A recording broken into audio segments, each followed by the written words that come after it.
Good morning, everyone. Welcome to WellSprings. My name is Julie. My pronouns are she and her. I'd like to invite everyone here at Bell Hall to come on in and take a seat. Hello to our friends watching online this morning. We're going to start this service off like we always do with some singing. So please rise, whether in body or in spirit. We're debuting a new one today, and if you're of a certain age, you will likely know this one.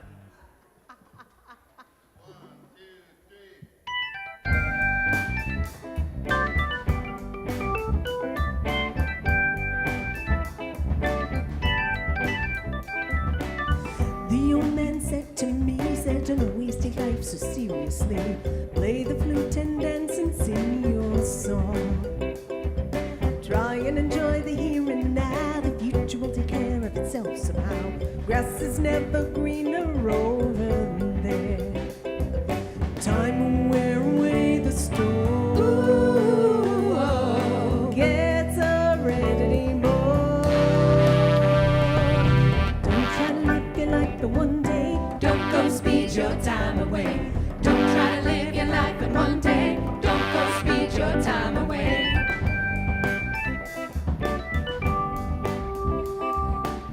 The old man said to me, you can't change the world single-handedly. Raise a glass, enjoy the scenery.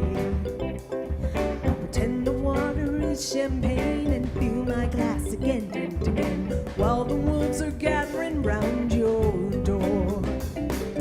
Time will wear away the storm. Ooh, oh, gets a ready ball. Don't try to live your life in one day. Don't go speed your time away. Don't try to live your life in one day. Don't go speed your time away. Don't try to live your life in one day. Don't go speed your time away. Don't try to live your life in one day. Don't go speed your time away.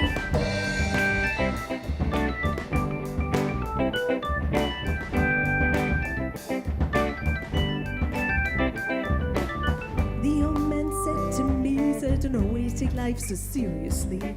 Raise a glass, enjoy it, sing your song. Try and enjoy the here and now. The future will take care of itself somehow. Grass is never greener over there. Time will wear away the storm. Ooh, oh, gets already born. I tried to live my life in one day. Don't go speed your time away. I'm the dog more than I can chew. Only so much you can do. Wolves are gathering round my door. Ask them in and invite some more. I tried to live my life in one day. Don't go speed your time away. Don't try to live your life in one day. Don't try to live your life in one day. All right, everybody, one more chorus, sing it. Don't try to live your life in one day. Don't go speed your time away. Don't try to live your life in one day. Don't go speed your time away.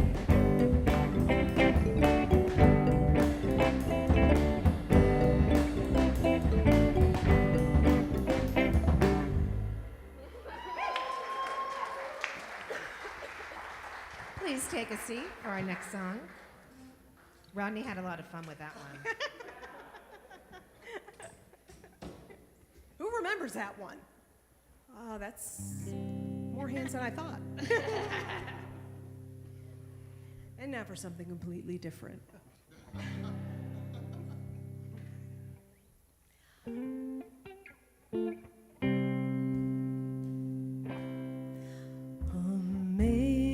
Amazing grace, how sweet the sound that saved a wretch like me.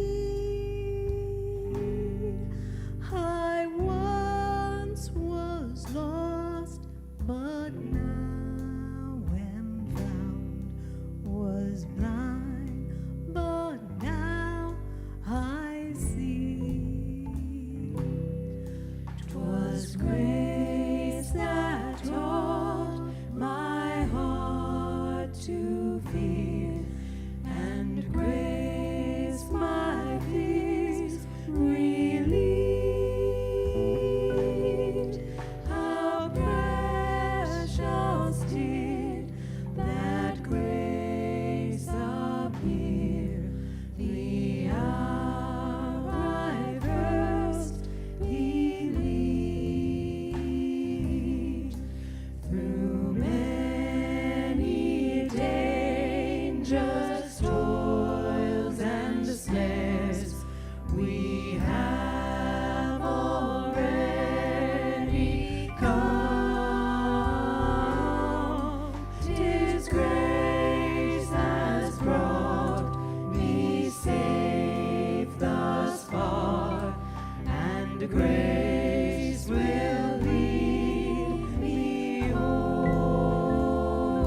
Please rise for our third song this morning.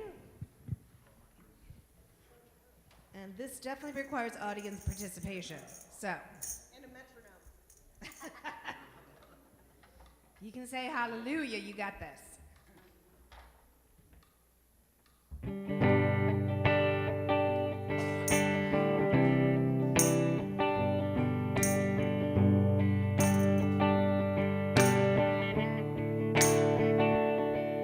I've cussed on a Sunday, I've cheated and I've lied, I've fallen down from grace a few too many times, but I find holy redemption when I put the car in drive, roll the windows down and turn up the dial. Can I get a hallelujah? Can I get an amen? Feel like the Holy Ghost running through you when I play the highway FM. I find my soul revival, singing every single verse. Yeah, I guess that's my church. When Hank brings the sermon, Cash leads a choir, it gets my cold, cold heart burning, hotter than a ring of fire. When this wonderful world gets heavy, and I need to find my escape, I just keep the wheels rolling, radio scrolling, till my sins wash away. Can I get a hallelujah? Can I get an amen? Feel like the Holy Ghost running through you when you play the highway FM. I find my soul revival, singing every single verse. Yeah, I guess that's my church.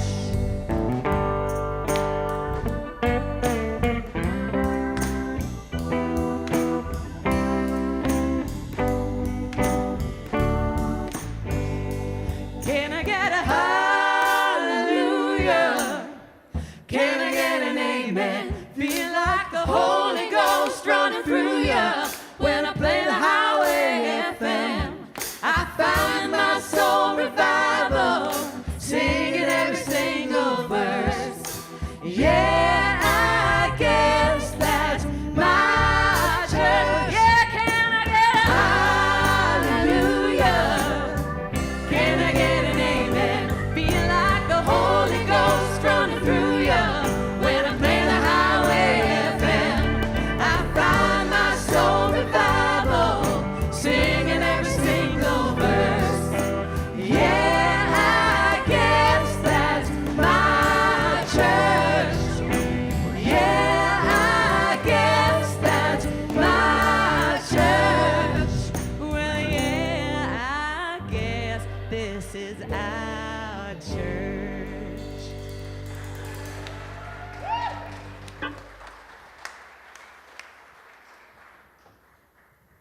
Welcome to WellSprings, both to those here in person and to everyone joining us online this morning. My name is Katie Altimus.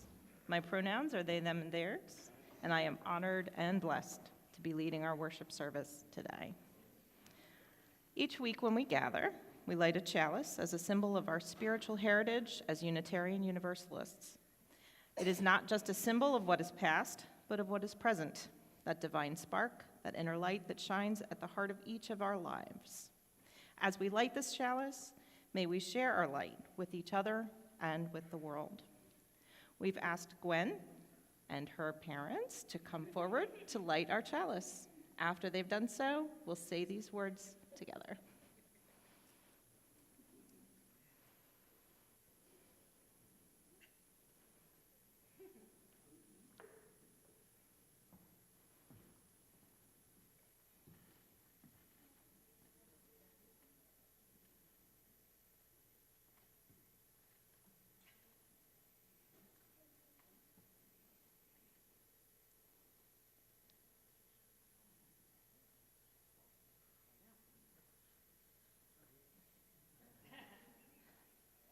Thank you. We light this chalice to celebrate the path lit before us, the warmth of kindness that shines from within us, and the radiance of wisdom that is shared between us and never goes out. Should have gotten myself up here before then, I think. Good morning. Our mission here at WellSprings is to be a community charged full with the charge of the soul. So this morning, if I can find my page here, I heard the words, "I gotta get it somewhere." This was Don's remark this morning after I observed him following his time-honored tradition of holding up the cat bowls, asking, "Who loves me?" as our as our chorus of three made a final crescendo. All humor aside, though, we do both know all too well what it's like to feel invisible, by chance or by choice.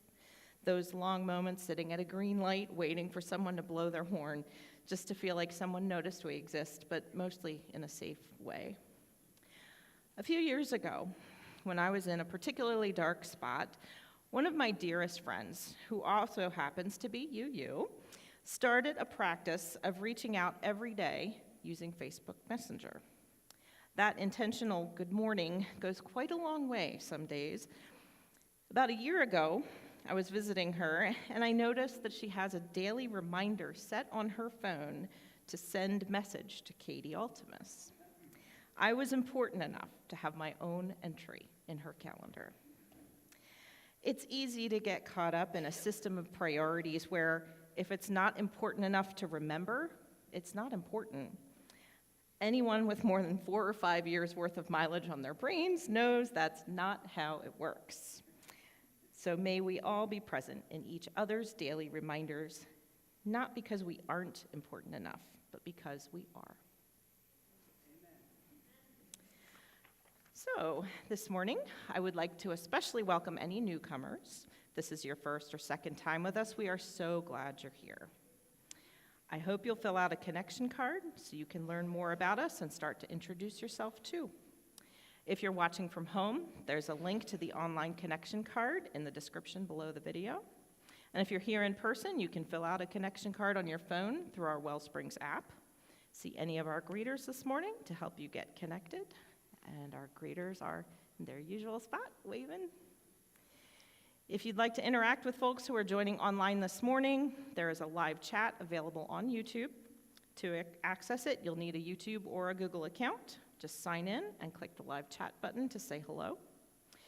Finally, you can always find more information about today's service as well as upcoming events and news through our WellSprings app or by scanning the QR code available on the welcome table just by the front doors as you walk into Bell Hall.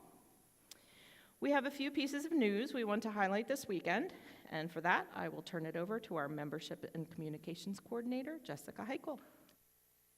Hi WellSprings, my name is Jessica Heichel with your announcements for this week, and here is a QR code. You can scan that at any point for more information on any of today's announcements.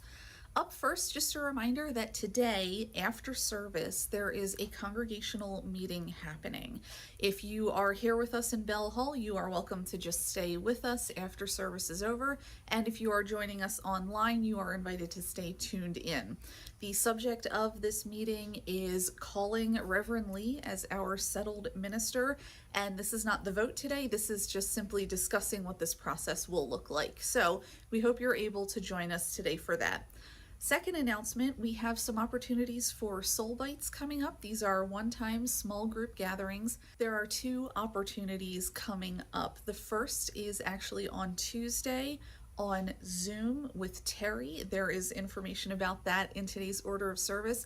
And then there is another one coming up on Saturday at the Farmhouse Coffee Shop in Downingtown. And again, scan that QR code to get information or to RSVP to either of those. Thanks everyone, and I will see you next week. Thank you, Jessica. So before we go on to a short video announcement, I have a message from Reverend Lee. Last week, she gave me this card. She said, do not open until the 28th. Today's the 28th, right? So I am just opening it now.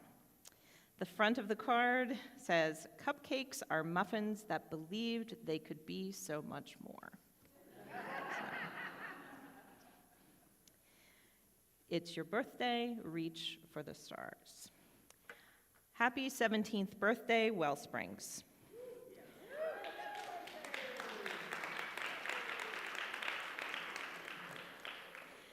In January 2007, WellSprings held its very first service right here in this room, and we've celebrated our congregation's birthday in January ever since. Congratulations to you all for raising and nurturing and sustaining such a beautiful spiritual community together. When I realized I wouldn't be here for Birthday Sunday, I pulled a few strings to deliver you all a surprise gift from afar. This is a special message from one of the artists whose music we play and whose story I shared with you back in October, the drag queen and worship music performer, Flamey Grant. Enjoy. Hello, WellSprings in Pennsylvania, Wellspring Congregation. Oh, it's me, Flamey Grant. I am the shame-slaying, hip-swaying, singing, songwriting drag queen. Oh, that's backwards. How embarrassing for me. That's right. Oh, my goodness. And I have been summoned, I have been called forth from the drag depths by none other than your very own Reverend Lee to let you know that I appreciate everything y'all are doing up there in Pennsylvania to create an affirming, inclusive, celebratory community for all. That is what the world needs. That is what the people of Pennsylvania need, and y'all are providing it. Thank you. Thank you for doing that work. Listen, I have been told that my song Good Day has wormed its way into your repertoire, which I think is absolutely fabulous. Thank you so much for singing that song and for carrying that message forth. It means everything. It can mean the world to just one person, right? One person hears that message and learns that they're loved and they're worthy and they're valued by the divine and they're created the way they are. That's the message that people need, and thank you for providing it. Keep up the good work up there in Pennsylvania, Wellspring, and maybe I'll pass through one day and we'll get to say hello. All right, mwah, love you.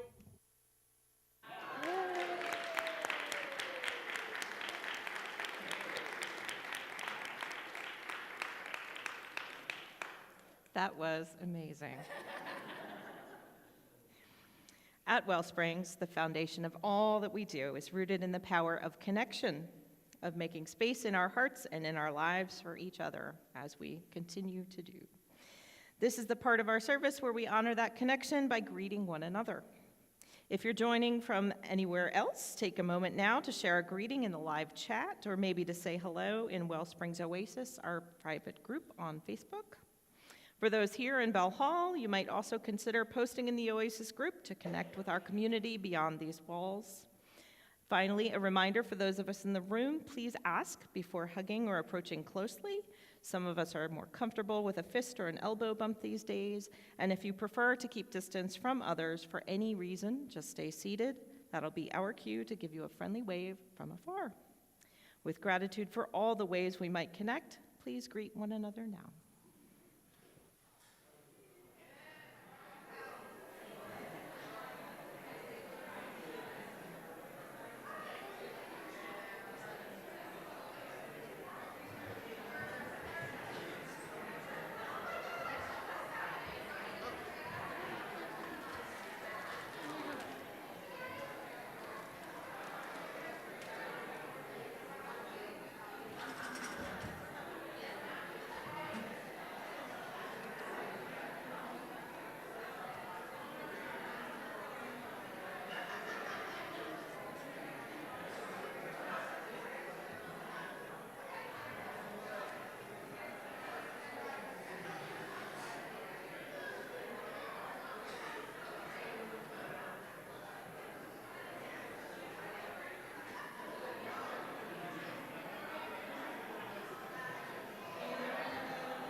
Bigger attendance today.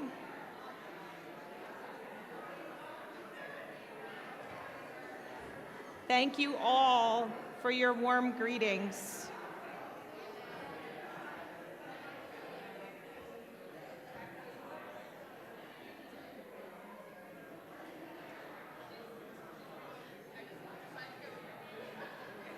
Thank you, everyone, for your warm greetings.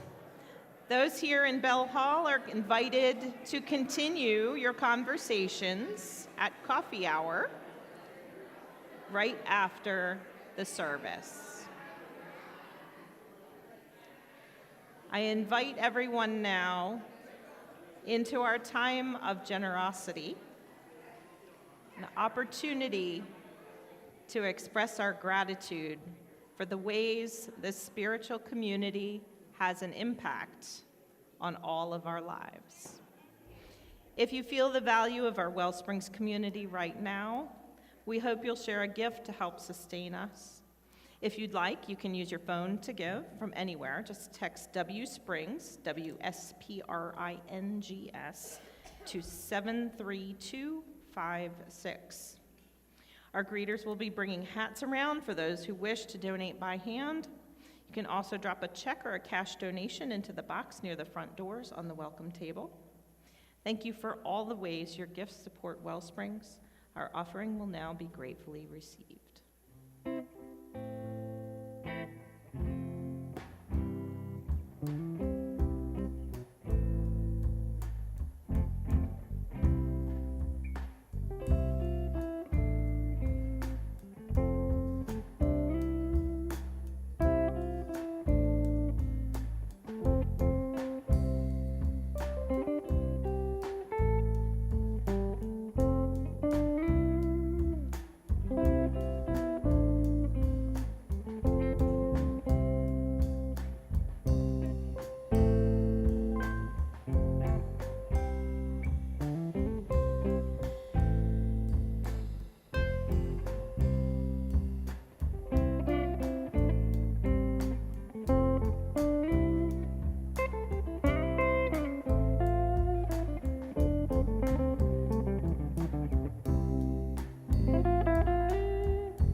Having shared energy between us and giving beyond us, let's take some time now to reground into the deep and soulful energy that's within.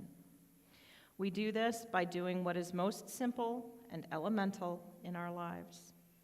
We take a breath, inhaling and exhaling without rush or hurry, breathing in and breathing out. There's nowhere else to go, nowhere else to be. So let's be here together now as we prepare for our time of mindful silence. We follow these words from Thich Nhat Hanh into our time of meditation.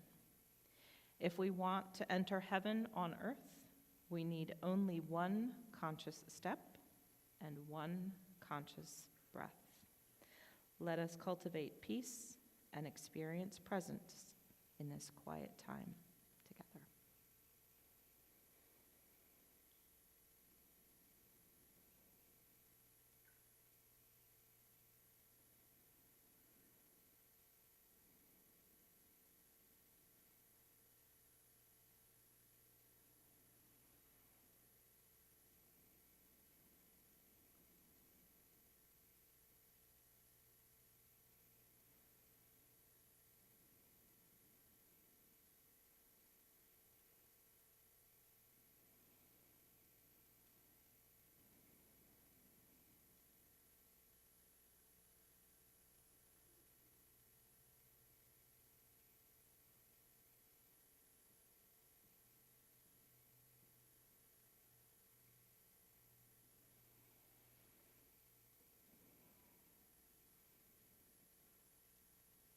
Wherever it is that we are, whatever it is that we are doing, however it is that we are feeling, let us remember that peace and presence are always as close to us as is our own breath.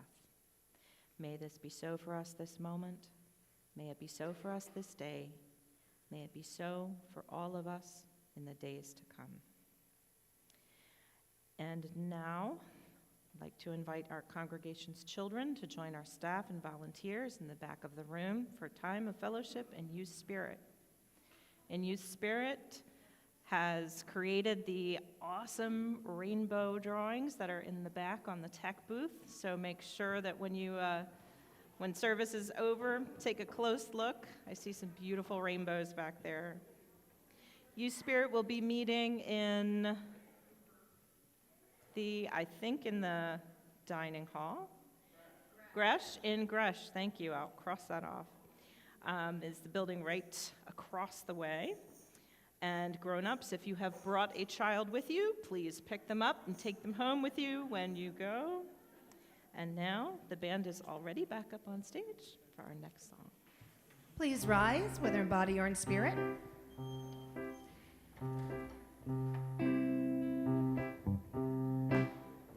I'm a new soul. I came to this strange world hoping I could learn a bit about how to give and take. But since I came here, felt the joy and the fear, finding myself making every possible mistake. La la la la la la la la la la la la la la la la la la la la. La la la la la la la la la la la la la la la la. I'm a young soul in this very strange world, hoping I could learn a bit about what is true and fake. But why all this hate? Try to communicate. Finding trust and love is not always easy to make. La la la la la la la la la la la la la la la la la la la la. La la la la la la la la la la la la la la la la. This is a happy end, 'cause you don't understand everything you have done. Why's everything so wrong? This is a happy end. Come and give me your hand. I'll take you far away. I'm a new soul. I came to this strange world hoping I could learn a bit about how to give and take. But since I came here, felt the joy and the fear, finding myself making every possible mistake. La la la la la la la la la la la la la la la la la la la la. La la la la la la la la la la la la la la la la la la la la. La la la la la la la la la la la la la la la la la la la. La la la la la la la la la la la la la la la la la.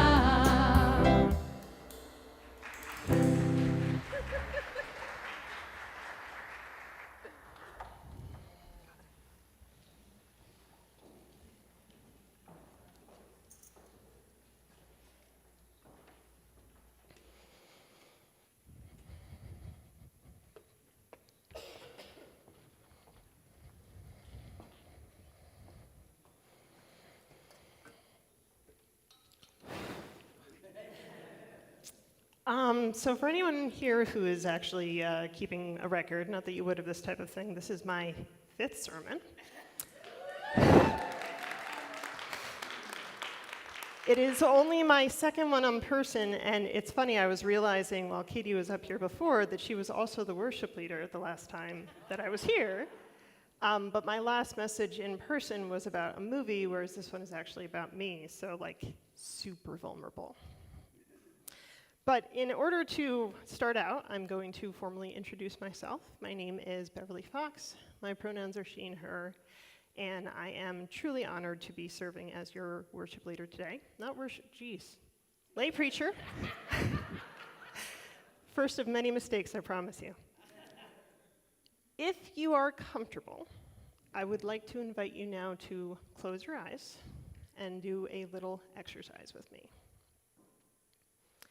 Going to ask you the question, who are you? What comes to mind? You might think of yourself as a parent. You might think of yourself as a worker in your profession.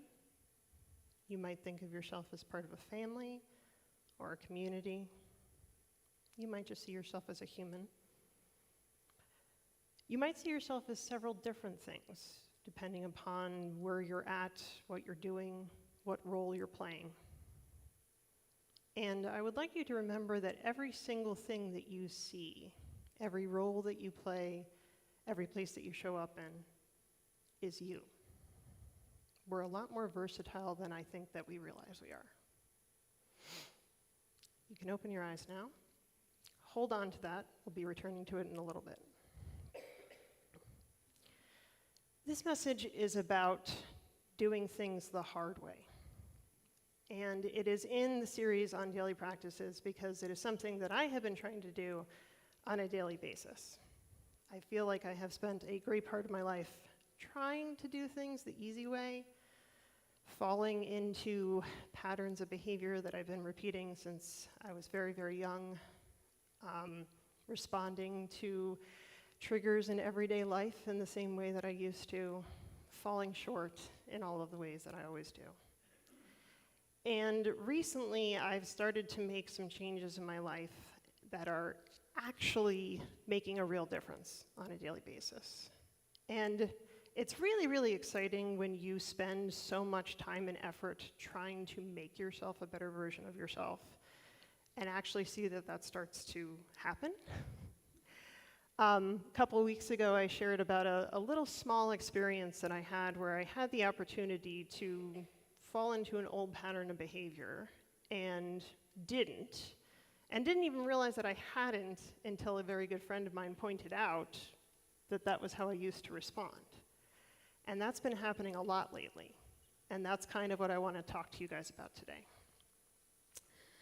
Just about a year ago, it'll actually be a year officially on Thursday, I became a clinical supervisor at my work. That means that I am responsible for nourishing, cultivating, helping, answering questions, the younger generation of counselors that work where I do. And as a team leader, a lot of my job has been really fun and really easy. People ask me a question, I know the answer, I give it to them, cool, who doesn't love that? They want to run something by me, I have insights to share with them because I have been doing this for 20 years at this point in time. Cool, fun. But the other big part of being a supervisor, which everybody who is a supervisor knows, is handling conflict.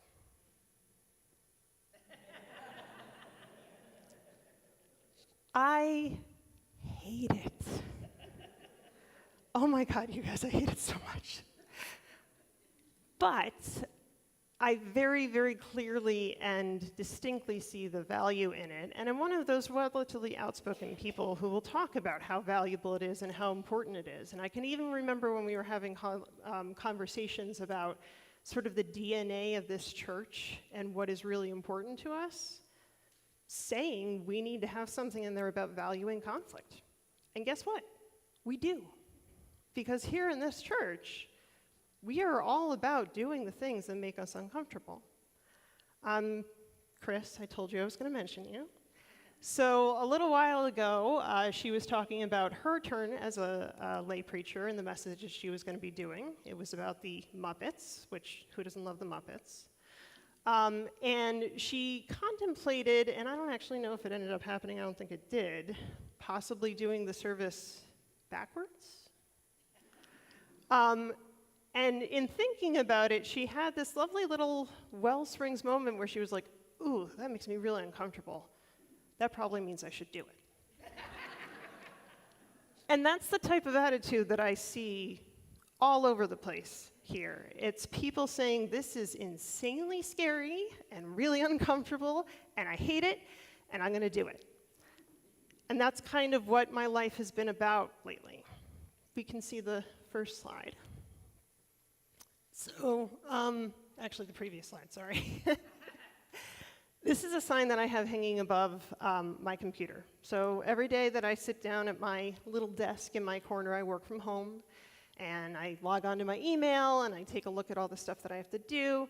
I see that sign in front of me reminding me that whatever is going to come up during the course of the day, conflict, I can handle it because I can do hard things. And that's kind of part of what my life is nowadays. It's not running away in all of the ways that I am used to running away. It's not retreating from all of the things that make me wildly uncomfortable. It's feeling that fear and that discomfort and that vulnerability, like right now, and then doing it anyway. And now we can look at the next slide. So one of the things that helps me in my daily practices in terms of the things that I want to do on a daily basis is this little guy. This is actually an app that you can download on your phone. I'm big into apps. I treat adolescents all day, so I'm like, download this app, download the app. They have apps for everything that you can possibly imagine in psychology, and it's actually really awesome. This is one of those. It basically, there's a lot of different things out there that will gamify your to-do lists, that you get like a little like, yay, go you completed this thing, that's awesome. This does that for self-care. It is very deliberately designed by individuals who struggle with a variety of mental health problems, for individuals who struggle with a variety of mental health problems, to give them that sort of instantaneous satisfaction of, I did the thing, yay. Go me, right? And we need that because we don't necessarily get that a whole heck of a lot in everyday life, right? You do something that makes you wildly uncomfortable and scared, it's only the people who really know and love you that are going to see that and say like, good job, go you. The rest of the world is just like, oh, okay, you did your job? Okay, who cares? I do. I need that positive feedback. I need somebody, even if it is just a cute little bird, saying, way to go, you did the thing. So I figured I'd share some of the things that are daily reminders for me. We can take a look at the next slide. So I am learning Spanish really, really slowly. I don't think that I'm going to be capable of speaking it to a native Spanish speaker for years. I can say some really basic things. Mi perro es muy pequeño. That means my dog is very small, which he is. Anyone who's ever seen him knows that. He's basically like a teddy bear, but like alive. It's weird. Anyways. I've got things to give somebody a hug because human connection is incredibly important. I've got things to express appreciation to somebody that I encounter because, again, connection is very important. We can move on to the next one. My dog is up there for me to remember to give him his medication. That one's really just like a check mark of like, did I do that? Yes? Okay, cool. Let's talk about the second to bottom one right there. A lot of you don't know about this about me, but I am actually a recovering alcoholic. And as part of my message today, I wanted to talk a little bit about that, and I wanted to share how long have I been doing this. And funnily enough, I absolutely had no idea whatsoever that this was coming. I only discovered it last night when I went onto the little date calculator online. Today is 90 days, guys.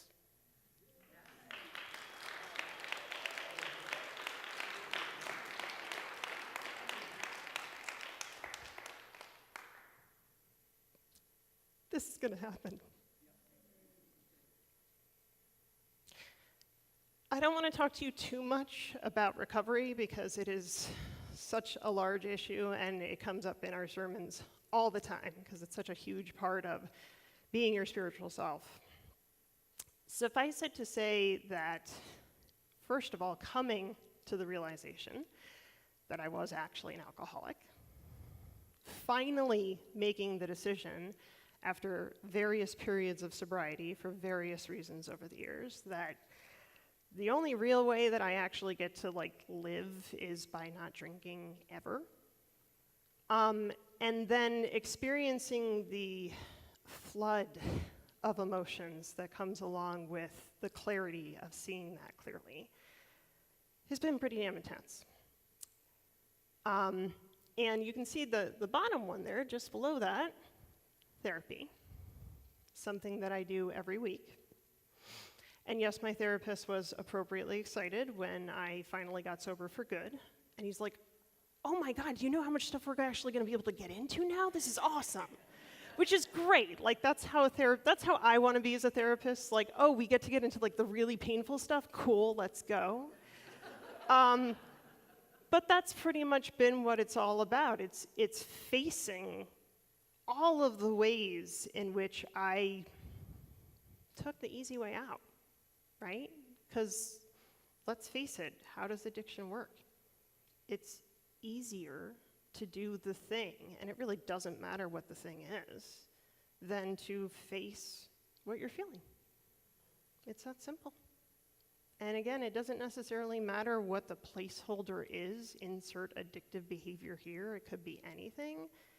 It's the gravity of that pulling you back to it. It's the lack of choice to be able to do something different. It's the inability to face all of the reasons that make you want to go for that behavior in the first place. And when you get sober, as anybody who's gotten sober knows, you see all of that. And it's pretty damn intense. But thanks to the work that I have been doing with my individual therapist, I have started to actually, I feel like kind of for the first time in my life in a lot of ways, really make some headway. And I will give credit where credit is due. So last year I took a course on EMDR therapy, actually how to give EMDR therapy. And not surprisingly, the number one thing that I took away from that wasn't like, oh, this is this amazing scientifically validated technique that I'm going to use with all my clients. It was, I need to do that because I got a lot of trauma and a lot of trauma responses, and I don't like the fact that every time that I encounter this situation, I immediately shut down and I feel like I'm incapable of handling like that.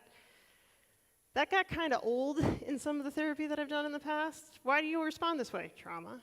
Why did I shut down like that? Trauma. Why do I think this way? Trauma. Oh, okay, can we change that? And the answer is yes, thanks in part to EMDR, which actually does work with the biology of your brain to desensitize trauma triggers. It's really amazing stuff. But also, what did I ask you guys to all think about at the beginning of this message? Who are you? I have been doing parts work with my therapist. Parts work, for anybody who hasn't done this, basically consists of getting to know all of the different iterations of who you are. Not just the roles that you play, not just how you show up in everyday life, but all of the versions of you that play out on a daily basis. I've gotten to know a lot of them pretty damn intimately. I'm not going to go through all of them because that would take us forever. But there is probably my strongest one, which I'm most grateful for, is my self-compassionate self. Now, part of why she was so strong, I think, when I started like really getting into this stuff and getting to know myself is because I've been trying to be self-compassionate with myself for well over a decade at this point in time. Self-compassion, for anybody who doesn't have experience with that, consists of forgiveness, understanding, empathy, care. You see another person suffering, you want to do something about that, it's that, but towards yourself. And one of the things that I think is really revolutionary about it as a perspective is that it doesn't require you to earn anything, ever. Self-esteem is a story that you tell about yourself that you're doing a good job. You're successful, yay, go me, I have good self-esteem. You mess up, no self-esteem. It's not terribly productive. Self-compassion operates under the premise that every single human being on this planet, simply by virtue of being alive, is deserving of love, care, concern, and help when they need it. When you've messed up in your biggest way possible, when you are at your absolute lowest and darkest moment, when you feel like you are no good to anybody on the planet, that's when you need compassion. And amazingly enough, that's when my self-compassion itself actually pops up. I feel her inside of me on a daily basis. There's not a judgmental bone in her body. I can make any mistake at all, and she will forgive me for it. She will understand, because she's me. She's just a higher version of me. And she's actually been really instrumental, thank you, that's the word, in helping me to meet some of the other parts, because not surprisingly, there's been a decent amount of fear and discomfort around seeing different aspects of myself. And every time that I kind of go inward to look and discover something new, she's right there with me. I can also feel her physically actually being with me, which is insanely comforting. And some of the other parts that I have gotten to know are the inner child, which everybody has in some version or another. For me, it is, I don't know, it's the small, scared version of me that was constantly on my tiptoes trying not to upset the apple cart of my dysfunctional family, who took responsibility for everybody else's emotions, who felt guilty and bad when anybody else felt guilty or bad because somehow it's my fault. I'm saying all these things with the belief that probably you can relate to a lot of them. If you can't, I apologize, but trust me, there's a lot of us out there. I also got to know the planner, who is basically my internal box checker, the one who wants to pay attention to the time and the calendar and make sure that I return that email or that phone call or get that note written or just all the busy stuff. And I've gotten to know her pretty well because she is purely fear-driven. Like, if I'm going to have an anxiety response about something, she's probably behind it. And it's because she doesn't want me to mess up, because it used to be that messing up meant, and now I'm going to shame spiral and say the most horrible things about myself that you can possibly imagine. This is how I've lived most of my adult life to this point in time. I'm just going to say it, I hated myself, like fiercely, like vehemently, just for being human, just for making mistakes, just for messing up, just for not being perfect, because we can't be. And that's done a lot of damage, not only to me, but to every person who cares about me, which is how it tends to work, right? I withdraw from you. I hide from you. I judge myself and my negative emotions as being horrible, and therefore I don't share them with you or tell you about them. How did I become an alcoholic?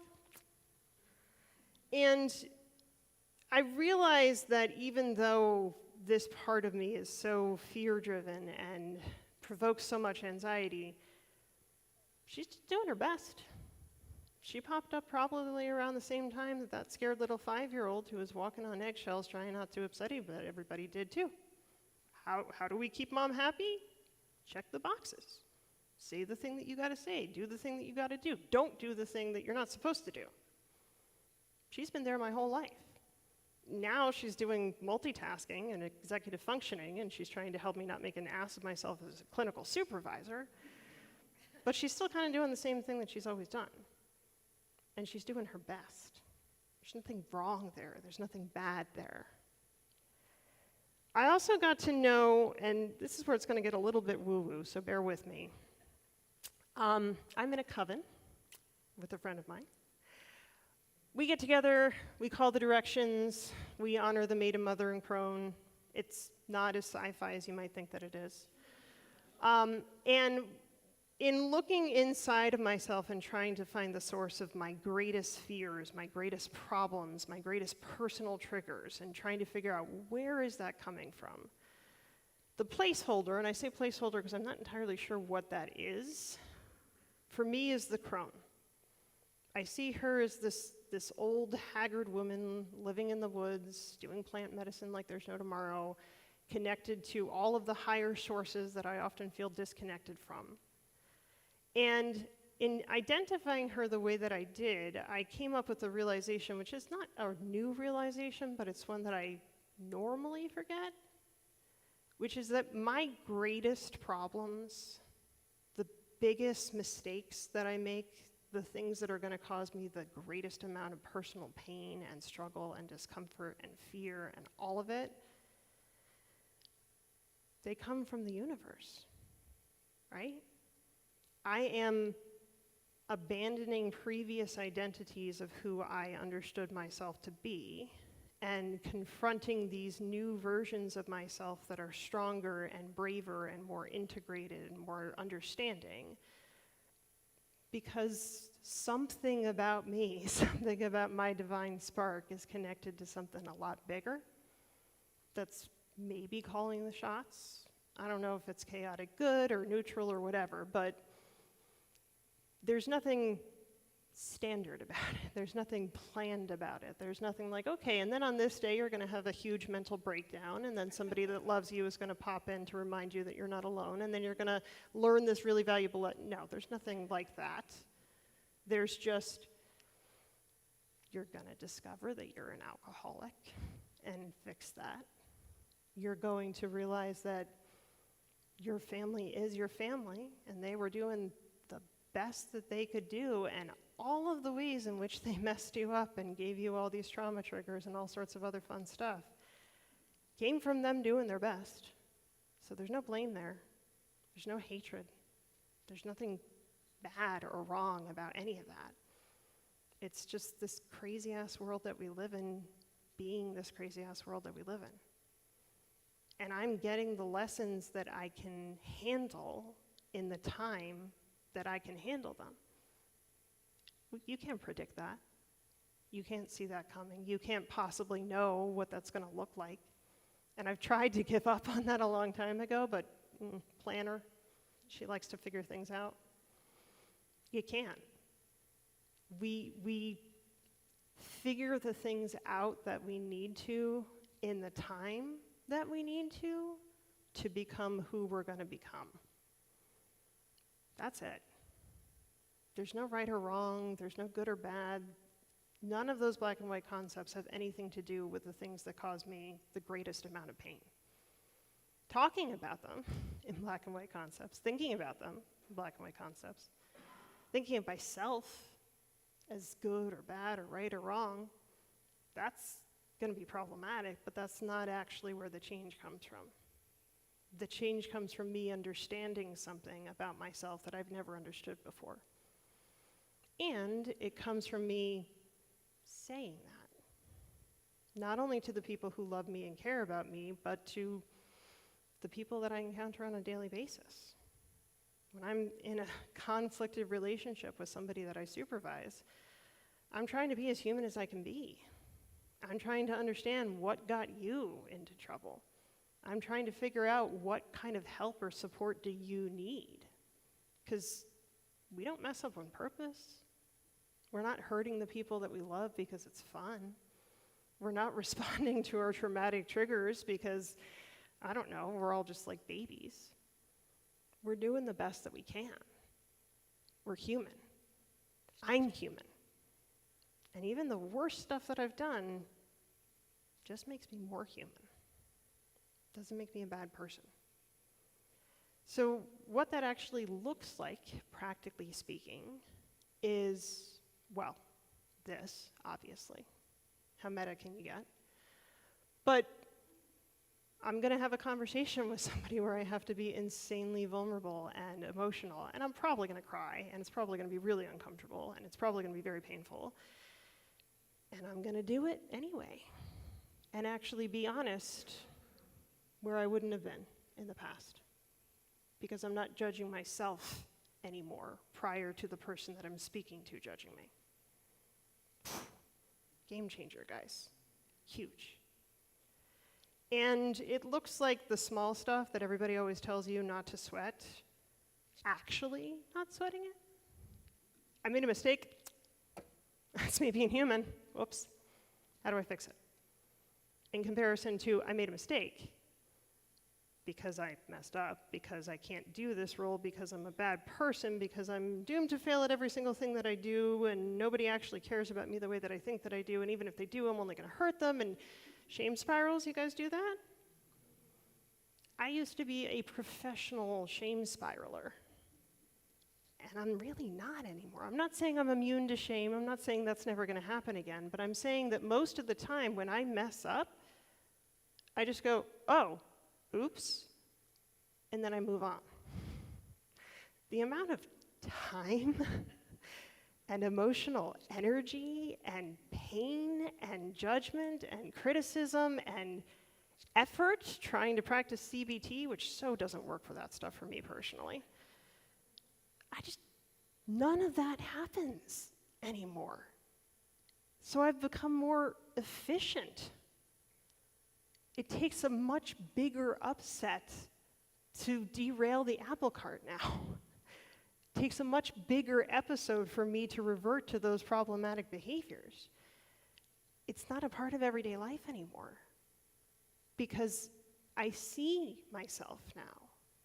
I see who I am and what I do and why I do it, and it makes sense in a way that it never did before because I understand where it came from and how it works.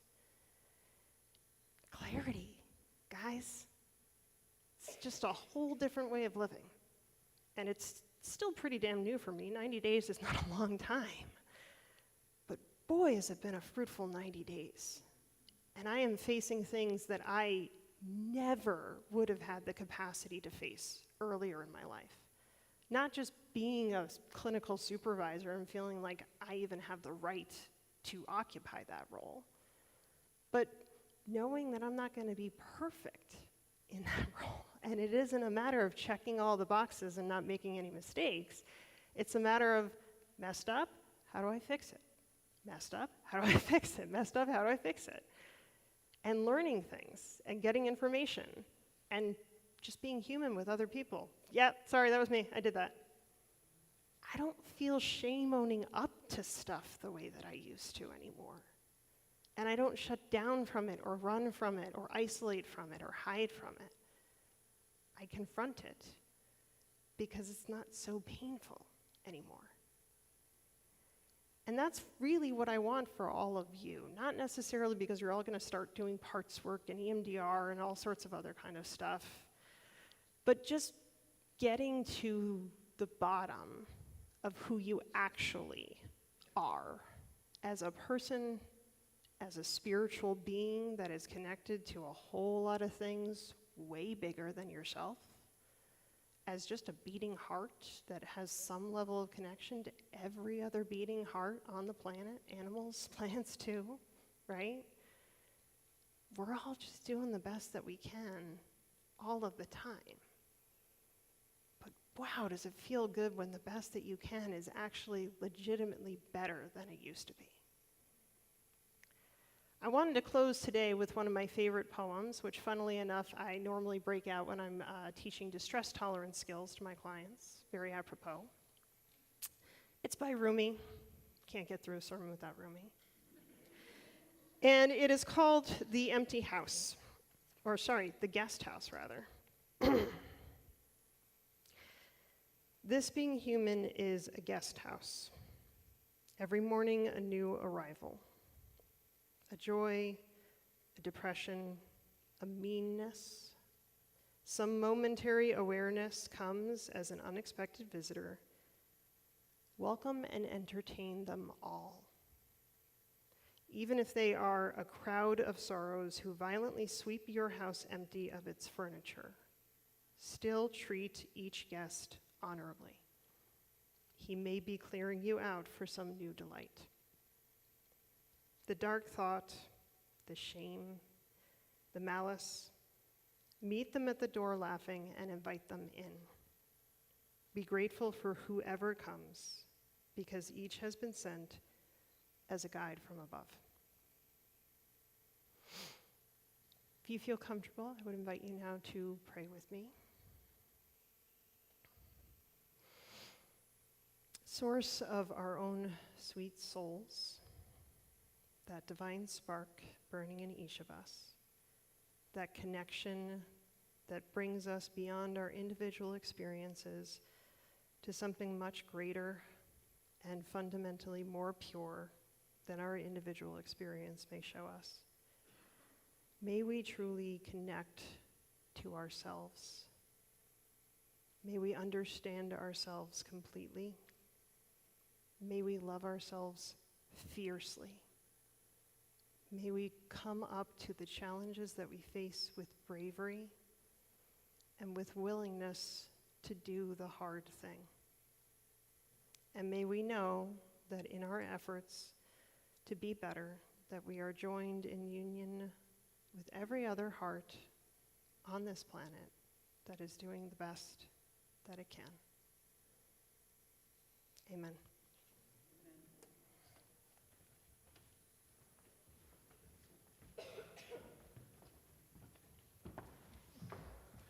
Please rise for our final song today. So And how thi- cool was that video on Flamey Grant? We're singing her song. I don't know if Flamey's watching or will ever see this, but thank you for your message, and I'm honored to be able to sing your song.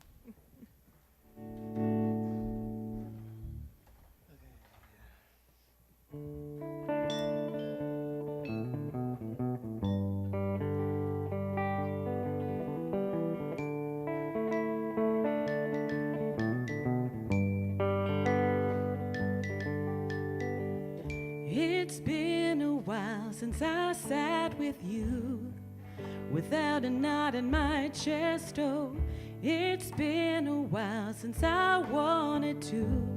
I always felt a little oppressed. Oh, it's been a while.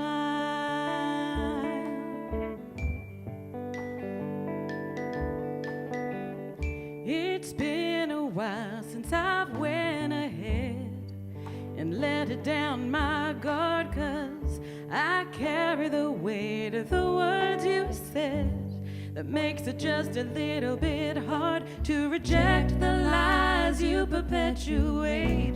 But you're not the keeper of the pearly gates, and it's been a while, but I'm coming back to fight for my place.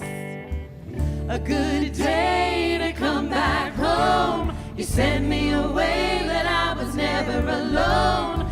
You were afraid there was not enough, but you can't run out of love. So I'm here to stay, and I'm sitting in the front row. It's a good day to come out of the shadow. God made me good in every way, so I raise my voice to celebrate a good day.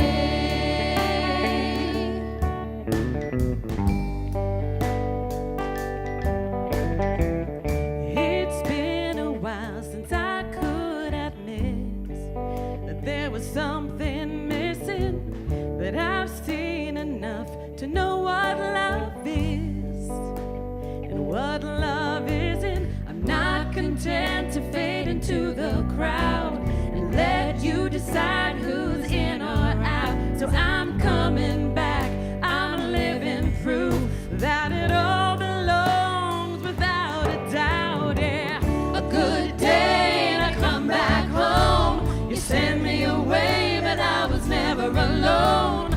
You were afraid that there was not enough, but you can't run out of love. So I'm here to stay, and I'm standing in the front row. It's a good day to come out of the shadow. God made me good in every way, so I raise my voice to celebrate a good day.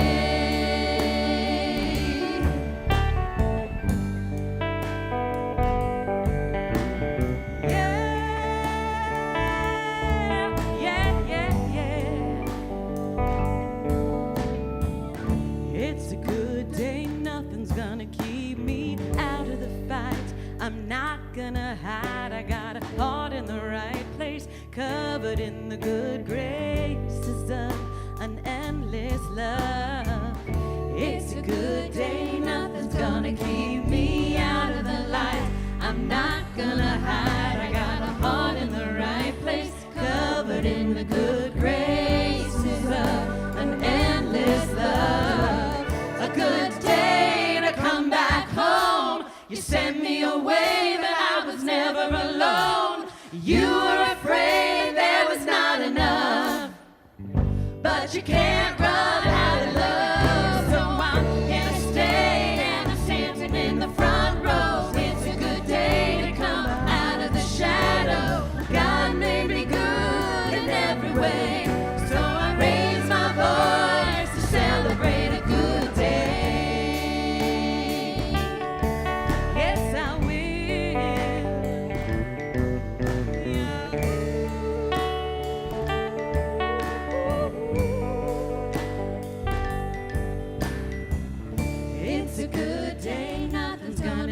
And as always, while the physical spark in this candle may go out, we remember that the spark inside of each of us continues to burn on, connecting us to one another, showing us possible versions of ourselves, and making us continue to step forward each day.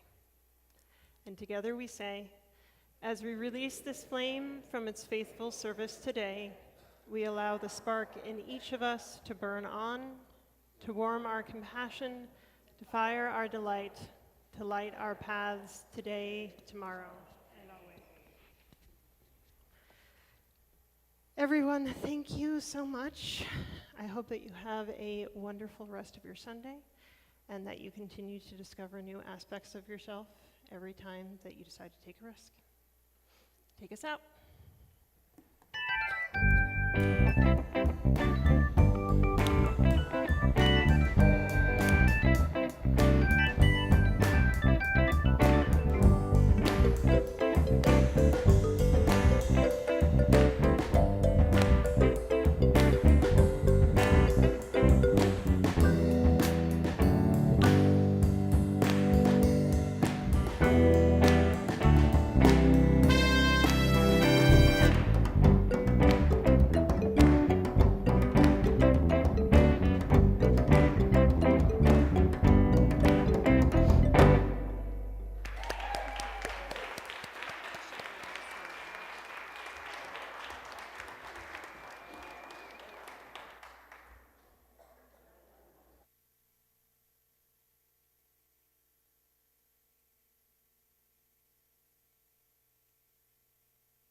Okay.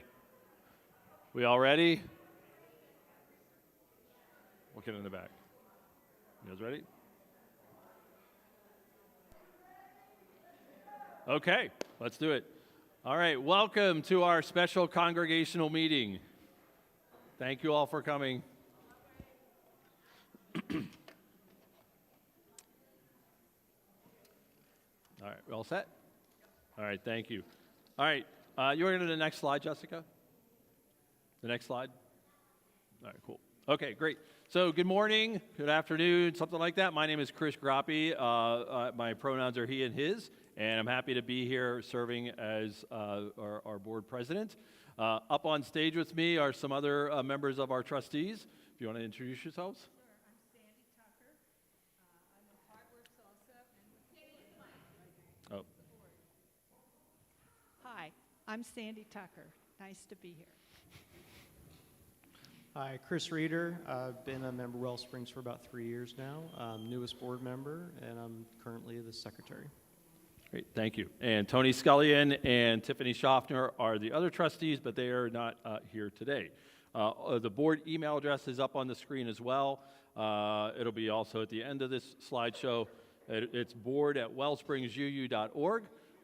So we're doing this live and in person, but it's also being streamed online. And I want to emphasize, we're not voting today. Nobody's voting today. This is just an informational discussion about this process. So I want to lead with that, okay? Next slide. So what we want to talk about today is calling a minister. And really, like I said, our main goal today is for this to be informative, to provide education and background really on what it means to call a minister, what that means in terms of congregational polity, and why we do it as Unitarian Universalists. It is not really specific to Reverend Lee. That's not our aim for this afternoon. That's not our purpose. There's going to be other opportunities for questions and feedback. But our main goal today, honestly, is to talk about what it means to call a minister as a Unitarian Universalist congregation. Why are we doing this now? How did we determine the process? Because it is a little unusual and not the typical process. And what's our timeline? Okay, so we're going to share all that information with you. We'll have some time for a few questions at the end, but really that's our main goal. All right. So next slide. So the first thing is, what does it mean to call a minister? And so, the fifth principle as a Unitarian Universalist congregation talks about democracy, the right of conscience and the use of democratic processes within our congregations and in society at large. So a minister is not appointed to us, okay? A minister is not given to us by some higher body or a hierarchical structure. We as a Unitarian Universalist congregation choose our own minister. And if you think about like a central problem that's answered by this democratic small d process is about power. Who should be in charge? How are leaders chosen? And how is power transitioned from one person to another? That's a central problem that's answered by democratic processes. And it's really important for us, you don't have to think too far about like 2024 in the United States of America, why this is super important, both locally but also nationally. And it's important for us that we live this value out locally within our congregation as well. How do we govern ourselves? Okay, next slide. So one of the underlying ideas in Unitarian Universalism is the idea of congregational polity. And so polity just means how do you govern, right? It's a fancy way of saying how do you govern any sort of organization or system or policy-making body. And you put the word congregational in front of it, and now it talks about how is a church governed. And we are not a hierarchical organization. It's not a matter of like, I think if you could think about like the Roman Catholic Church, for example, that is a hierarchical organization. There's a pope, there's cardinals, there's bishops, there's all these different things. You're assigned the priest if you're a parishioner.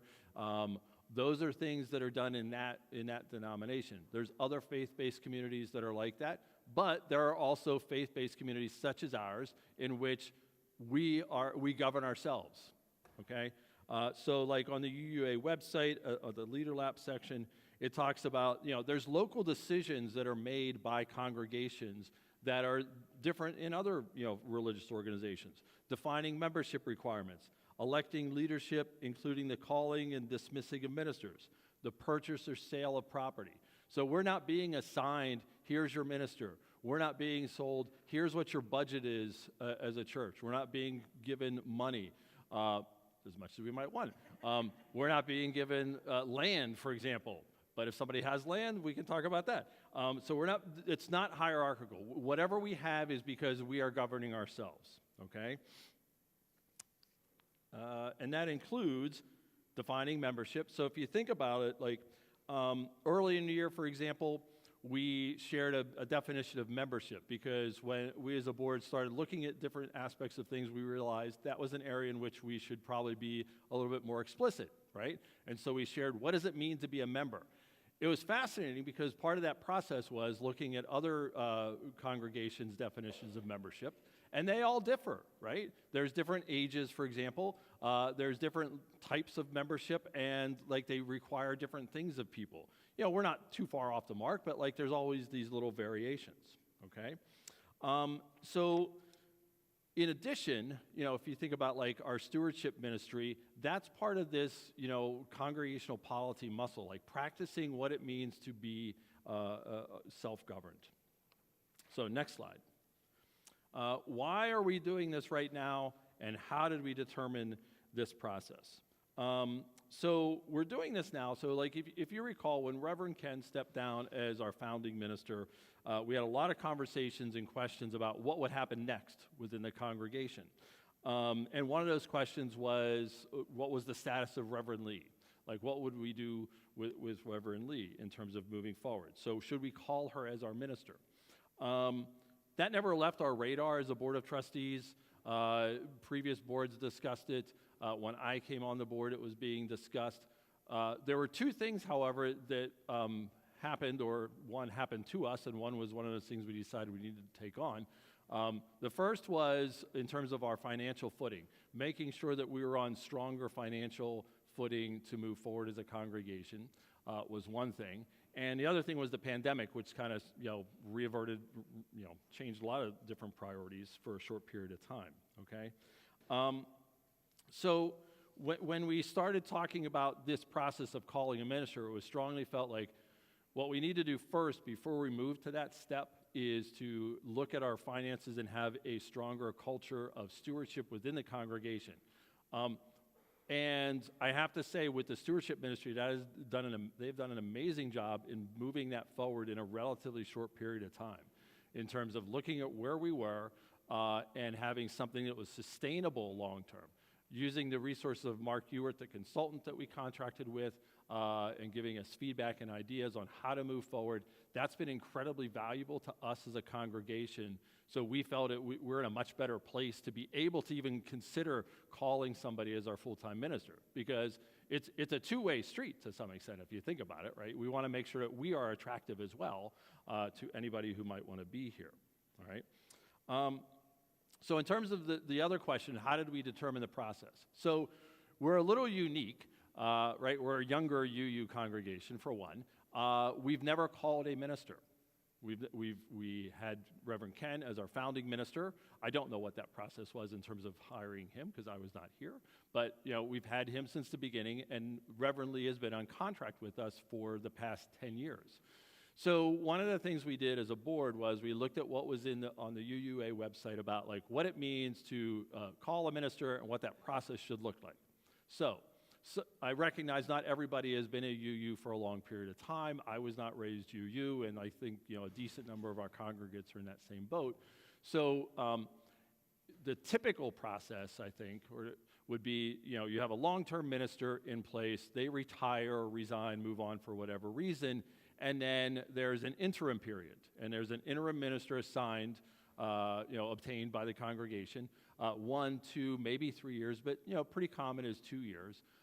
That person comes in, and during that time, the congregation reflects upon where things are, where they are as a congregation, and where they want to go moving forward. Okay, so there's that period of discernment. Part of that also is about a year-long process of doing a search for a settled minister, okay? So the congregation forms a search committee. They go out, they post things, and they look at resumes that are, put in response to it, and then they go do their search work for a settled minister. At the end of that process, then, the congregation has a vote as to affirm or decline that candidate, okay? We're in a little bit different situation because we've had a minister on contract. So the other thing is congregations might use contract ministers, meaning the person has a full-time or maybe a half-time or something like that contract with the congregation to do certain things outlined in their contract. That's not unusual either. That's not unheard of, especially in the last couple of years as there's been a larger outflux of folks retiring, for example, from ministry, and congregations, to some extent, struggling to fill those positions, okay? So how did we determine our process? So we looked at all that. We looked at like, okay, here's the typical way a UU congregation handles this transition in power, okay? And we talked amongst ourselves, reviewed it, and talked like, okay, so if we wanted to call Reverend Lee, we wouldn't necessarily do a search committee process. We wouldn't necessarily do that because that's a pretty formal process. So one of the resources available to us is the UUA has liaison ministers for each region. And so ours is Reverend Sana Saeed. I reached out to her. We developed a bunch of questions that we wanted to have addressed. I reached out to her. We had a couple phone calls and emails about what our process could be. And where we landed was what we're going to describe, which is we're moving forward with calling Reverend Lee, educating folks about the process of calling a minister, enabling listening circles with both the board and Reverend Lee to share concerns, questions, feedback, whatever you want to do and talk about, and then having a vote at the end of that process. So that's the process. So today's the first step in that, this educational piece of what it means to call a minister, what it means to be a self-governing unit, really. And then the next step would be the listening circles that we're going to host both in person and on Zoom. And then the last step is the voting, which will be just like we've done in previous years, be online for a period of time. So what are the potential outcomes to that vote? I'm going to get into the details of how many people need to vote and all that, but there's basically two outcomes. So the first outcome is we meet the bylaws requirements and we have an affirmative vote to call Reverend Lee. Okay, great. Then we have an installation ceremony at a later date, installing her as our settled minister. That's one outcome. Second outcome is we do not get the required number of votes to call Reverend Lee as a minister. The generally accepted practice and best practices and everything else is that in that situation, the congregation and the minister part ways. So if you think about it, like if we were in that typical fashion of like, okay, a minister is retired and we engage in the search process, but we don't get the requisite number of votes to call that minister, it doesn't do the congregation any good, nor that candidate to continue in that relationship, whatever it may be. That would be the same if we have a no vote, basically, to call Reverend Lee. I don't say that to scare people or anything. I just want to make sure like it's clear, like those are the two potential outcomes of this process. All right. Next slide, please. So what's our timeline?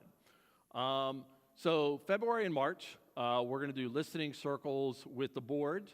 So there'll be 4 of those where you'll get a chance it'll be informal. We're probably going to do it in Gresh Hall or something, in a circle, some sort of more informal setting. Whatever questions you have, whatever feedback you want to share and so forth, that's the forum for that. 2 will be in person, 2 will be on Zoom. And then Reverend Lee will hold 2 also, 1 in person after service on a Sunday and 1 on Zoom. Same thing, that's run by her, not by us. You might see board members there, but we're there as congregants, not as, in our role as trustees. April 7th, we will open voting. So we will do voting the same way we've done the last several elections or several, congregational meetings. It'll be open for 2 weeks online, and at the end of that, we'll close voting on April 19th, and then on April 21st at Sunday service, we'll announce the results. If it's a yes vote in the affirmative, then we will begin figuring out what we got to do for the installation ceremony, because it is a big deal, okay? That's a big deal. If you're installed as the settled minister, that's a big deal. So we want to do it right, all right? And we'll announce the results and what happens next, okay? Next slide. Some nitty-gritty stuff. For those of you who are fans of like all the little mechanics of voting and the democratic process, oh yeah, this is what you've been waiting for. All right, so in our this is important stuff.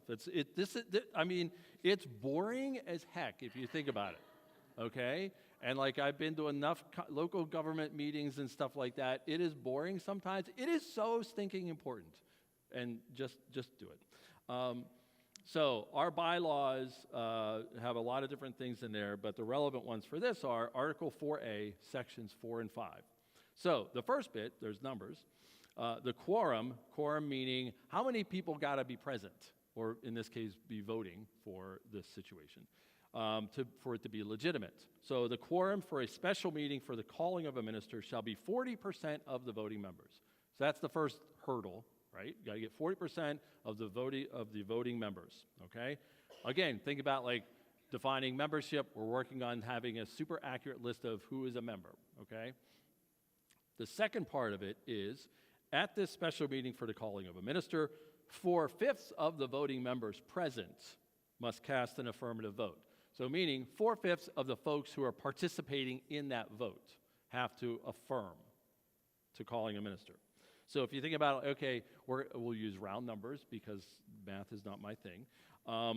If you have 100 members, a quorum is going to be 40 people. So you have 40 people showing up to vote for that 2-week period.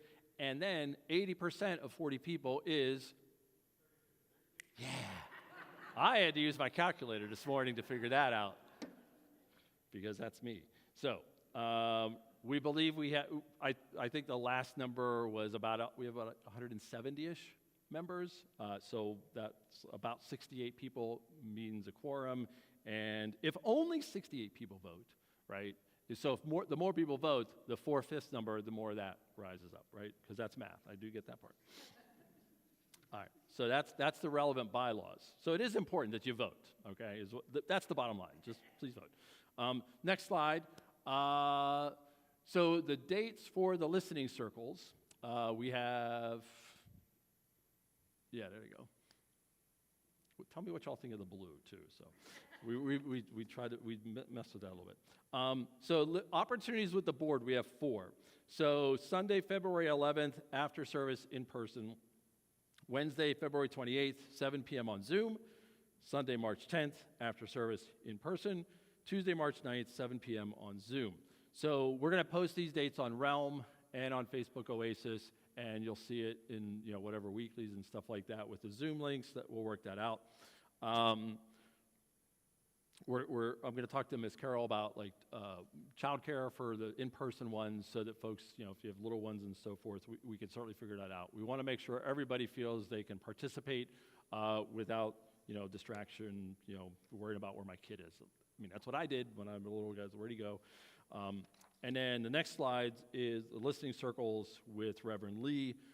2 of those, Sunday, March 3rd after service in person, and Wednesday the 20th on Zoom. Again, same setup. We'll post all that on Facebook and Realm so folks have it. And next slide. So what's going to happen next? So I really want folks to participate in a listening circle. Come to one or more. Ask your questions, give your feedback, give your thoughts, ideas, whatever you want. Whatever you want to talk about. We're developing an FAQ document that we'll post online so that folks can refer to that. I recognize when we were planning this, we recognized like there might be questions even today, for example, that folks ask, and we got to look into it and find out what the answer is. Okay, so we'll share that and we'll update that document so folks can look at it as well throughout this whole process. We do have a good amount of time. This is a longer process. It's not like, like I said, we're not voting today. We're not voting tomorrow. We're voting in April. And then when the voting does open on April 7th, just urge everybody to vote, okay? Next slide. So again, here's the board email. This email goes to all board members. Once it's sent into that address, then it is distributed to all 5 of us, and we see it. And then we talk about it either at the trustees meeting or between those times. So if you do have questions, or if you can't make any of the listening circles for whatever reason, that's fine. Totally get it. You can always shoot your ideas or thoughts to that email address. Or if you want to talk to us individually, we're always open to that. Chris and Sandy, do you all want to add anything, or? Okay, we tried. So we do want to make sure, like, if you have questions about the process in general, we're happy to talk about that now. I have a microphone that can be passed around, and happy to hear whatever you want to share, really about just the process in general. And if we can't answer it today, we'll figure out the response and post that or share it back with you.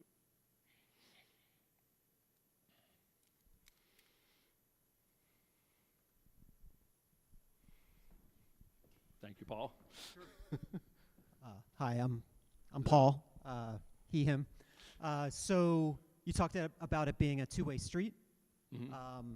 Is it a foregone conclusion that Reverend Lee has already submitted herself to this process and is interested? And yes. As you talk about 2 outcomes, is there any way that the offer could be made and refused? So the question was, are we sure that Reverend Lee is interested in being the candidate, as it were? And the answer is yes, absolutely, yeah. And then the second question was, would that offer be declined after we go through this process? I don't have a sense of that, honestly. I don't think that would be the case. I have no indication that would be the case, so. Good question. One online? Go ahead, Jess.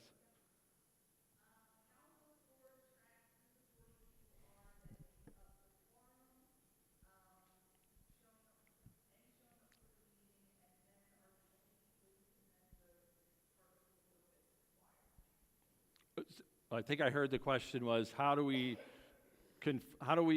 sure that we have the right number of people? Is that, do you want the mic? Yeah, we want to give her the mic.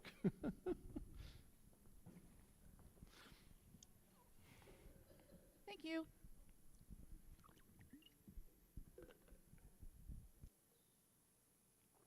Should be on. Try that again? Yep. Okay. How will the Board of Trustees track who the 40 people are that make up the quorum? So we can start, that's the first part of the question. Okay. Second part of the question is,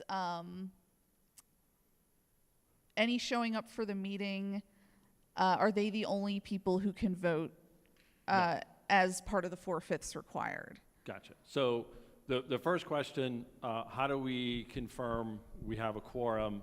So what happens when you do the online, so it is different since we have moved to online voting. So the form is filled out online. That's attached to an email or a name, right? So we know, like, here's the people who voted in that election. So we get a count of how many people voted. So that will be, I don't anticipate a problem with that. That'll be fine. It'll be more than 40. That was the hypothetical. It'll probably be like 68 or 70 folks would need to vote to make a quorum. The second question was, is it just the people who are at the meeting right now?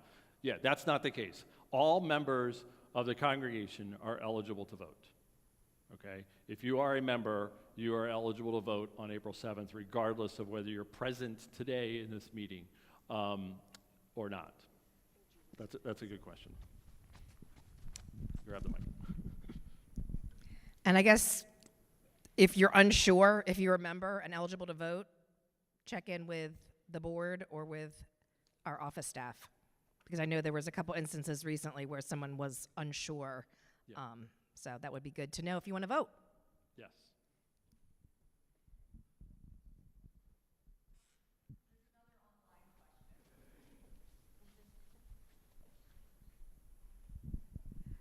They're asking, is membership based on household or individuals? I believe the answer to that is individuals. It's individual, yes. Yes, so the question was, is membership based on household or individual? So if you have 2 people in your household, both of you are members, then there are 2 members, right? Good question.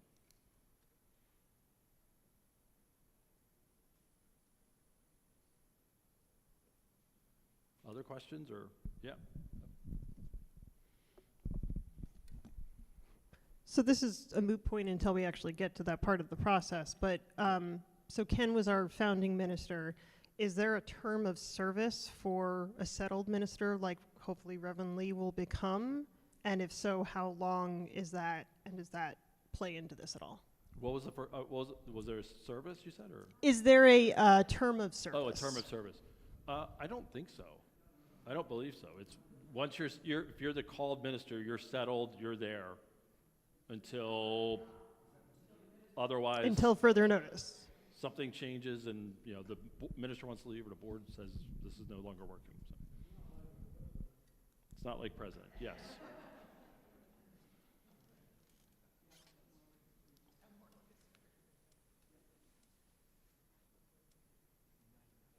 I'm just writing the questions down. Thank you. When it comes to voting members, do they all have to be over 18? What was our definition of membership? Did that say 18? I believe so. I believe it was 18, not 12. Some congregations actually said 14. You had some membership rights, which was interesting.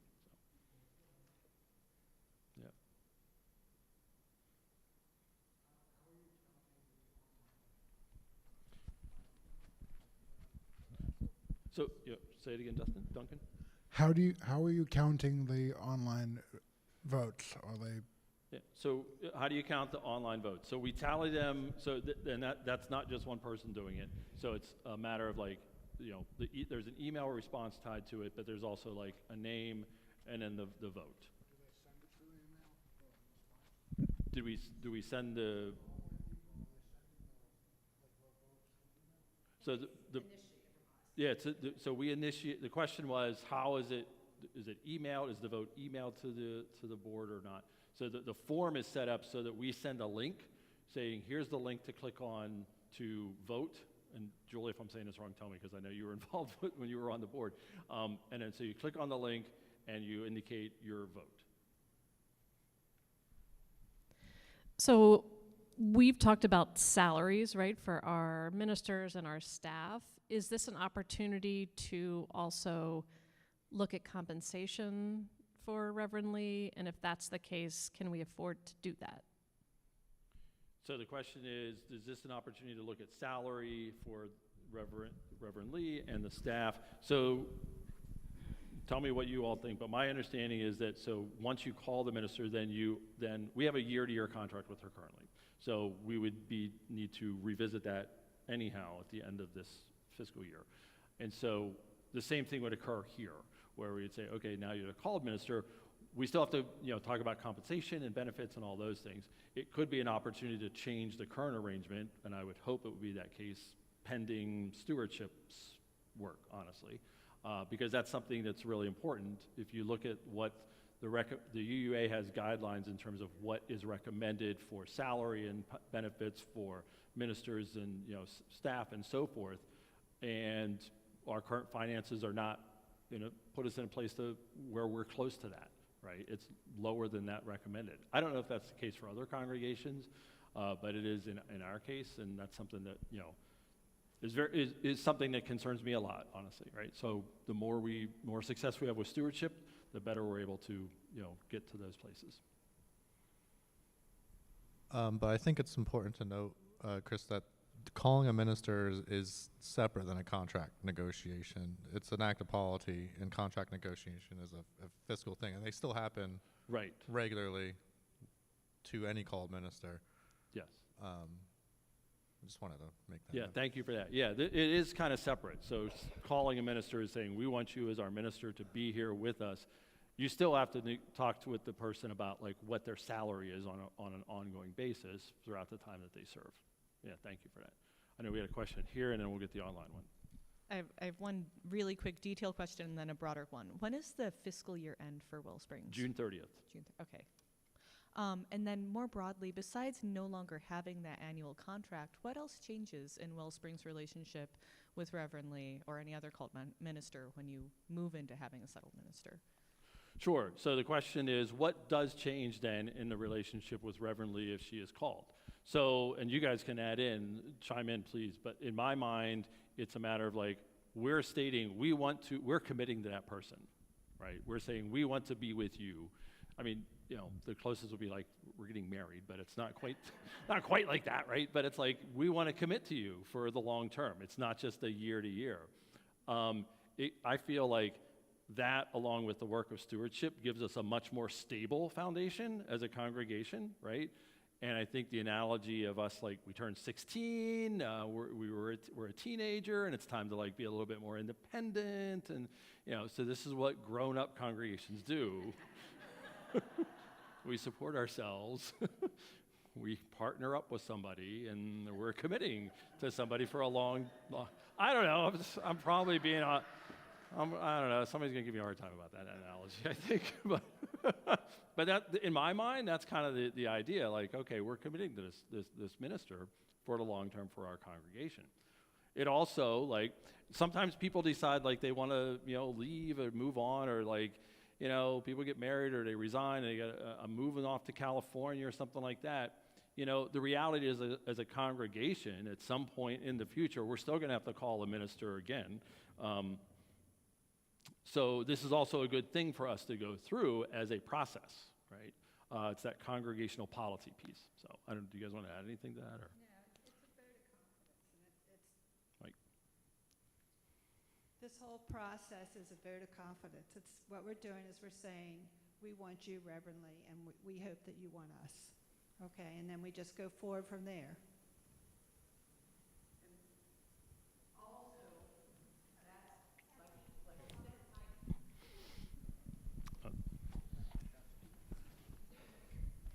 Also, like you said, it's a vote that the congregation is now grown up enough to carry out a commitment. So. Love that.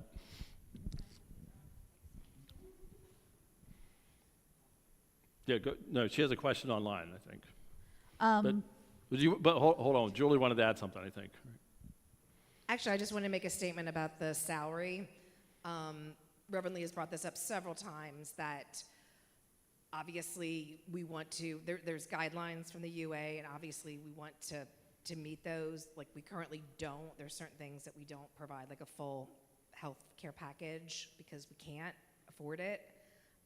But her comment is basically, if she were to leave for some reason, and hopefully she won't because we're going through this process, that for us to call another minister, it would be very hard to hire somebody without a benefits package that is comparable to what other settled ministers are getting. So the stewardship committee, which I'm on and we're working on, is really important to go hand in hand with this. Yeah, thank you for that, Julie. So we had an online question. Yes, the question was, if the vote is negative, is Reverend Lee eligible to continue with us in a contract position? So that would be a discussion. So the question was, if the vote is no, and we don't get the required number of votes, would she still be eligible? We'd have to have a conversation, because my sense is that would be a time to part ways, and it might be like there's an interim period before that officially occurs, but we would have to figure out what that would look like. And then as a congregation, we'd have to have an internal reflective period about what we want to do next. My question is really more my feelings about this. I have to say that calling a minister is not like just taking a job somewhere. This is really a sacred and very important part of honoring ministry and the minister who comes to serve us, whoever it is.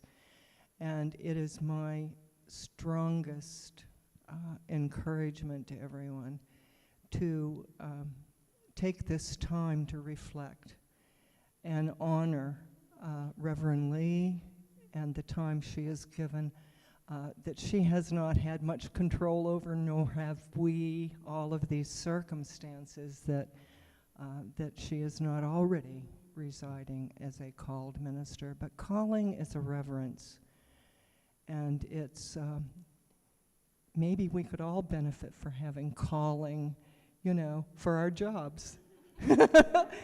or things of that nature. When we follow those things, and to have that honored is, I think, extremely important. And I'm so glad we're on this path. And I hope that everyone will be very supportive and honor a calling. Thank you. Thank you, Carol.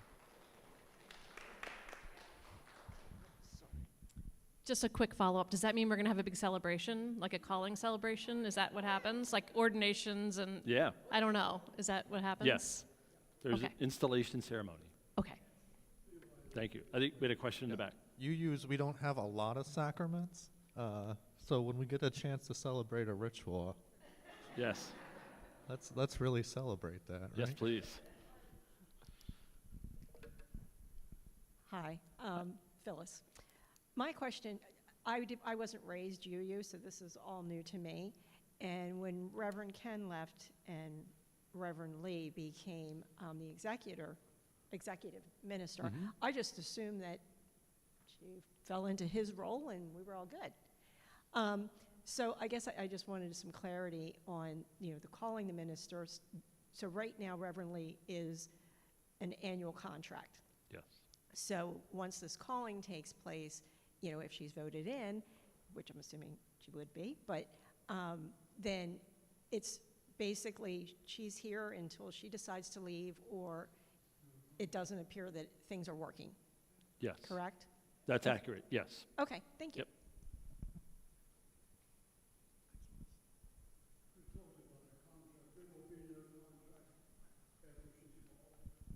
So the question was, will there be a contract after she is called? Assuming she's called, then we would still have to talk with her as a board about the salary and benefits and all that package piece, like you would in an employment situation. But it becomes different than, we just have you on contract and you can leave at the end of the contract, right? So this is a permanent thing. Yep. Nick's getting his steps in. So I guess thinking about this more within the realm of like employment, if I were working for a company and I wanted a raise, the expectation would have something to do with how long I've been there and how committed to the company I am and representative of its core values and all that other kind of stuff. I know that the stewardship team is working really hard on just being able to get the basic package to be what we need it to be for any, representative minister. Is that something that's going to continue to evolve for the duration of her role in, like, the permanent settlement placement? Yes. Yeah, absolutely. I feel like that's something we always have to talk about, like how do we make that better to honor her and the staff as well, right? That's definitely something that's on our radar. Any other online questions, Jessica? No? Okay. We probably heard from almost everybody here, which is good. Okay, so like I said, if you have other thoughts after today, email us, and I definitely encourage folks, please come to the listening circles in February and April. Want to hear everybody's ideas and thoughts, and if there's feedback or things like that. I mean, this is like Carol said, this is a big deal, and let's reflect deeply about what it means to us as a congregation and what it could mean for Reverend Lee, and what do we want to do as a congregation moving forward. So, that's good. All right. Yes. Oh, thank you. All right. Have a wonderful day. Thank you.